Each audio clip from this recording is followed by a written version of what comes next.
तो महाभारत में अपन काफ़ी कुछ कर चुके हैं और पिछली क्लास में अपन ने देखा था कुंती, और आज हम पढ़ेंगे कुंती के जो पुत्र हैं भीम, उसका अध्ययन करेंगे। महाभारत में भीम का अध्याय अपन यहाँ पर आज पढ़ेंगे। तो चलिए शुरू करते हैं। भीम पांचों पांडव तथा धृतराष्ट्र के 100 पुत्र। अच्छा, ये भीम तो चैप्टर का नाम है। अब इसमें लिखा है अपने पांचों पांडव तथा धृतराष्ट्र के कितने पुत्र थे? 100 पुत्र, जो कौरव कहलाते थे। हस्तिनापुर में साथ रहने लगे। खेल कूद, हंसी मजाक सब में वे साथ ही रहते थे। यानी कौरव पांडव बचपन में दोनों साथ ही रहते थे। शरीर में पांडु का पुत्र भीम सबसे बढ़कर था। यानी जो भीम था वो बहुत ज़्यादा हष्ट-पुष्ट, मजबूत, स्ट्रॉन्ग था। ठीक है। खेलों में वह दुर्योधन और उसके भाइयों को खूब तंग किया करता था। जो भी गेम होते थे उसमें दुर्योधन कौरव था ना, और उनके जो भी 100 भाई थे उन सबको भीम बहुत तंग किया करता था। यद्यपि भीम मन में किसी से वेर नहीं रखता था, मतलब तंग करता था पर ऐसे मन में किसी से वेर नहीं था, और बचपन के जोश के कारण ही ऐसा वो करता था। फिर भी दुर्योधन तथा उसके भाइयों के मन में भीम के प्रति द्वेष भाव बढ़ने लगा, क्योंकि सबको परेशान करता था ना, तो सब उसके लिए बुरा सोचने लगे। इधर सभी बालक उचित समय आने पर कृपाचार्य से अस्त्र विद्या के साथ साथ अन्य विद्याएं भी सीखने लगे।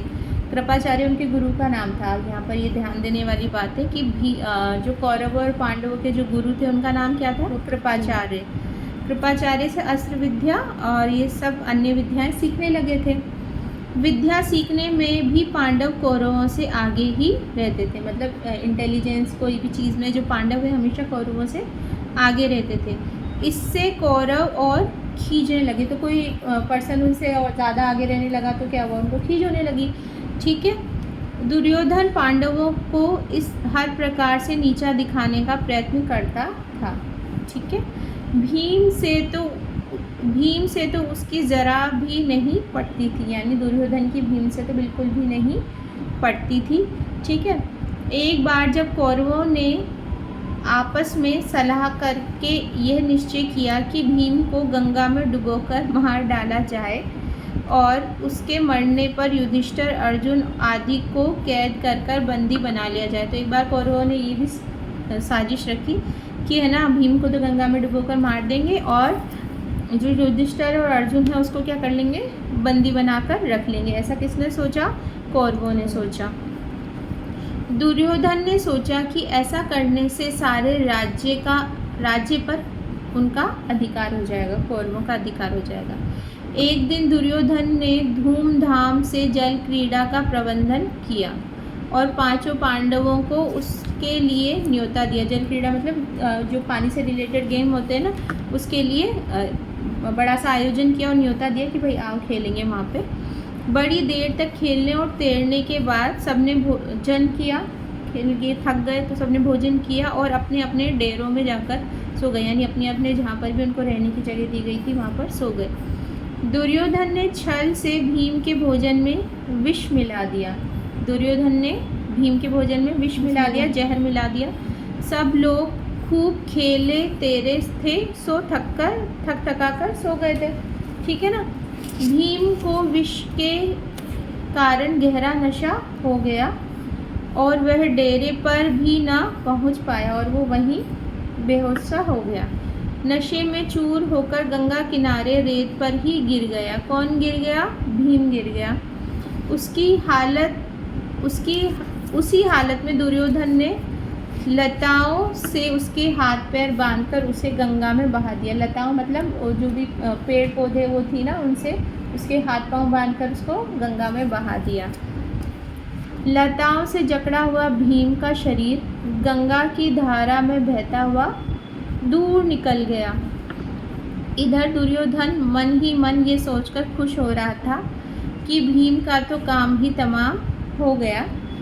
जब युधिष्ठिर आदि जागे और भीम को ना पाया तो चारों भाइयों ने मिलकर सारा जंगल तथा गंगा का वह किनारा जहाँ जल क्रीड़ा की थी छान डाला, मतलब ढूंढा भीम नहीं मिला ना उनको, तो जो भी बाकी के जो पांडव 4 बचे थे उन्होंने उसको भीम को खूब ढूंढा, पर भीम का कहीं पता न चला। अंत में निराश होकर दुखी हृदय से वह अपने महल को लौट आए।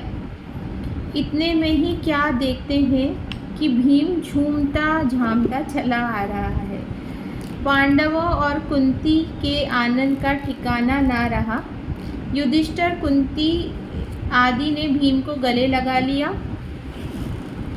पर यह सब हाल देखकर कुंती को बड़ी चिंता हुई। भाई ऐसे नशे से में हो रहा है, तो उसने विदुर को बुला भेजा, यानी विदुर जी को बुलावा भेजा और अकेले में उनसे बोली, दुष्ट दुर्योधन जरूर कोई ना कोई चाल चल रहा है।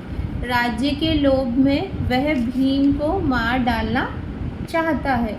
मुझे इसकी चिंता हो रही है। ठीक है। राजनीति कुशल विदुर कुंती को समझाते हुए बोले, तुम्हारा कहना सही है, परंतु कुशल इसी में है कि इस बात को अपने तक ही रखो, यानी कि भाई छोड़ो, ध्यान अपने तक ही इस बात को रखो।